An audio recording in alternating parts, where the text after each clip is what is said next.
Hey, Kevin Martin here, your UT admissions guy. Simon and I were talking last night, and Simon's from the country of Chile, and he was reading a news article, and he says, man, there's something really crazy that I just learned about my country that just happened.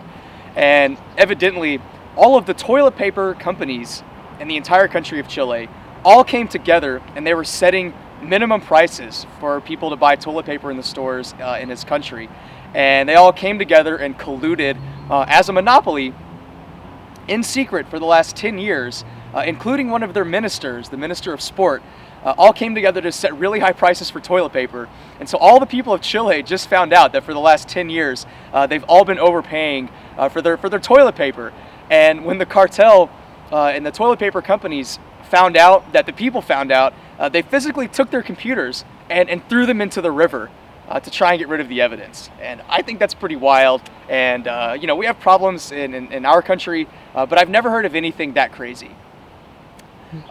One thing that's not so crazy is today's question of whether you should take SAT 2 subject tests. Many universities, including most selective ones, either strongly recommend or they require you to take at least one SAT 2 subject test. But the University of Texas, as a public institution, cannot require that of their applicants. Because if UT required it, then every other university, every public university in the state would also have to require it. And that would just be an unnecessary burden for many of our applicants.